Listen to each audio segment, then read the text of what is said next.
نحزي جنرال ታደሰ ወረደ ኩናት ናይ ምጅማር ስጋት ከም ዘሎ ምግላጽ ዝሕብር ጸብጻብ ኣይተ ጌታቸው ረዳና በጉጅለ ደብረጽዮን መልእኽት ምስዳዱ ዝሕብር ዜናም ተካላት በኃይል መቆጻር ከም ዝተጀመረ ዝምልከት ሓበሬታን ካልኦት ጸብጻባትን ሒዝናልኩም መጽና ኣለና ላይክ ሼር ሰብስክራይብ በመግባር ንኸተከታተሉና በኽብር በመዕዳም ናብ ዝርዝሮ መቢልና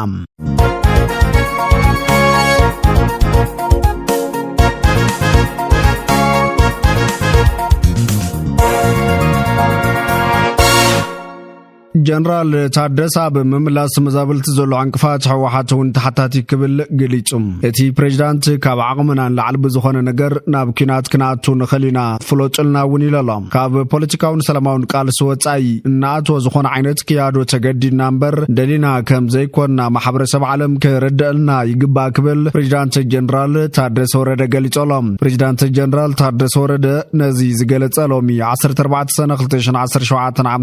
መበል 7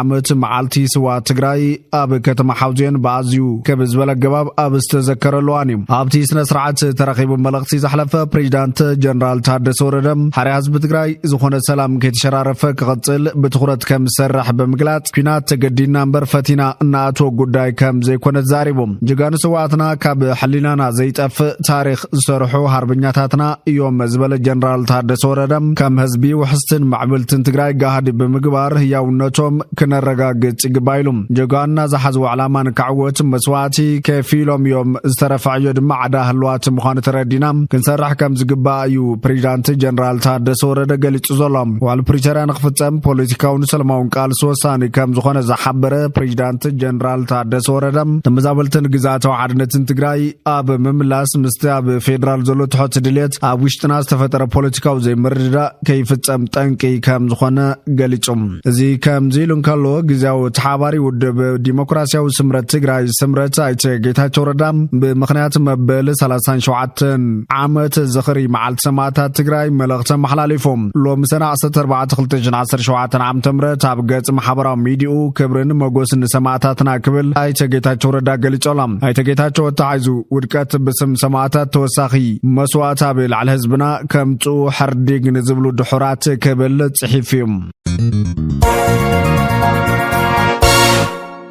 تمت بحيل نمحاز من قصاص كم استجمرت قليجم بورد تكال اقرمتكال تقراي تمت ناب ميدياتا تاب زفن وحبريتام كساب زعلة تاب سراح زلو حقاوم مرار حبورد تمت زي فلطو زي تقوعن حق دنبن تمت زي خبران قوبعي بيت مغر تمت كايدن تمريتان يزبل زي حقاو اكال سراحي بعلم جماري فلوط لي كبل تمال 13 سنة كلتشن 10 عام تمرت زي حقاو دبدابن اب مراقب تبزوهان مبتانو رينا سعيبون كاب سرع سراح ساعات وتايم نحر ساعات حاد ناي مشت نسرحتنا بيت مزقب ماخل انفستمنت تمت بصعنتو بمصواع حقاو مهاتم كتجبر بمغبار زي حقاو شمت سبات كهبن كوردن جميرو لزبلن تخون يخون امبر كمتي كساب تمال بترغاغامنا غلطنا يزمصانام لمون نغلصون زي امرار حبورد تمتيلو بعلو سيما اكال صحيف وزلو دبدابن زكايدو زلو شمتن مورادن سبات حزون زي حقاويان مخانم نملا ማሕበረሰብ ትምት ንመዳርግታ አካላትን መላ ህዝብና እንደጊምና ከንገልጽ ንፈትሽሉም ጉዳይ ትምት ተኻሳይ በመኻኑ በጥንቃቀን በሐግን ከተሓዘን በመኽንያቱ ሽጣዊ መሰሓብ ካብዋንነት ህዝብ ትግራይ ወጪም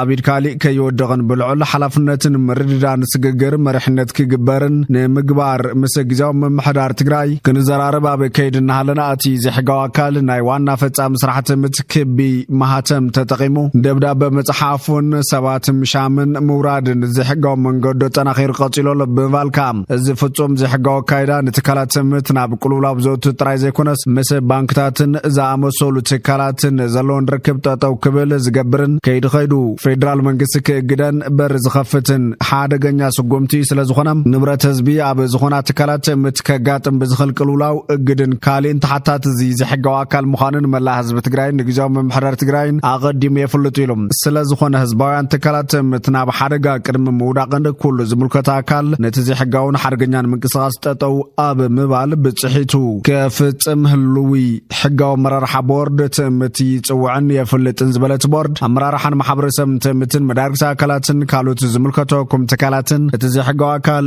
ብዝገብሮ ዘሎ ሕጋው ምንቅስቃስ ከይትደናገርኩም ከምቲ ክሳብ ትማል ዝመጻኽምዎ ንሕግን ሕጋውነትን ኣመራርሓ ትእምት በጥብቂ ብምኽባር ዝጀመርኩምዎ ንትካላት ትእምት ናይ መሕዋይ ስራሕ ኣጠናኺርኩም ክትቀጽሉሉ ሕጋው ቦርድ ትእምት የፍልጥ እቲ ብዘሕጋው አካል ዝፍጸም ዘሎ ተግባር ናብ ሕጊ ዝውሰድ ኮይኑ ክሳብ ሕጋውን ዘላቕን መፍትሒ ዝቕመጥ ጊዜያዊ መንግስቲ ትግራይን ቢሮ ፍትሕን ንትካላት ትእምት ናብ ሓደጋ ዘውድቕን ስራሕትን ዘህውኽን ዝግበር ዘሎ ሕጋዊ ምንቅስቃስ ምንተ ድሕንነትን ቀጻልነትን ትካላት ትእምት ብጭጠጠው ክብል ኣመራርሓ ቦርድ ትእምት በዘጋጣሚ ይጽውዕ ኢሎም ብተመሳሳሊ ዛዕባ ስርዓት ዕድና ትግራይ ንምዝማን ብዕቱብ ክስራሕ ተጸዊዖም ኩባንያ ልምዓት ማዕድን ኢዛና ምስ ዩኒቨርሲቲ ኣክሱም ኣብ ምዝማን ስርዓት ዕድና ሓቢሮም ንምስራሕ ዝዓለመ ሓበራዊ ስምምዕነት ተፈራሪሞም ኣሎም እቲ ስምምዕነት ብዋናነት ሃፍቲ ማዕድን ትግራይ ብዘመናዊ ኣገባብ ንምልማዕን ሳዕቤናት ዘይስሩ ዕድና ንምንካይ ዝዓለመ እዩ ነቲ ሓበራዊ ስምምዕነት ዝፈጸሙ ዋና ካየዲ ስራሕ ኩባንያ ልምዓት ማዕድን ኢዛና ኣይተ ተስፋጽዮን ደስታን ፕሬዚዳንት ዩኒቨርሲቲ ኣክሱም ፕሮፌሰር ገብረየሱስ በርሀን ክልቲኦም ትካላት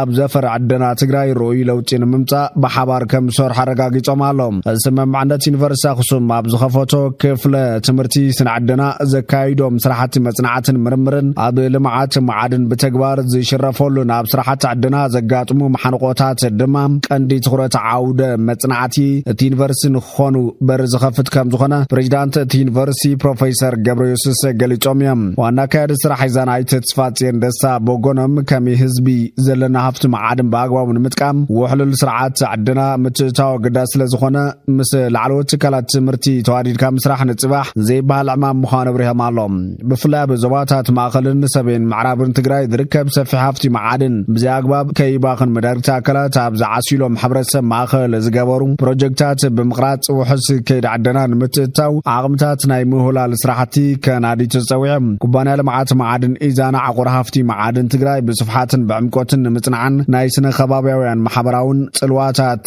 ብምጽናዕ ንምልማዕን ዘኽልጡም ስምምዕነት ምስ ዩኒቨርሲቲ መቐለ ብምፍጻም ናብ ስራሕ ምእታው ይፍለጥ እዩ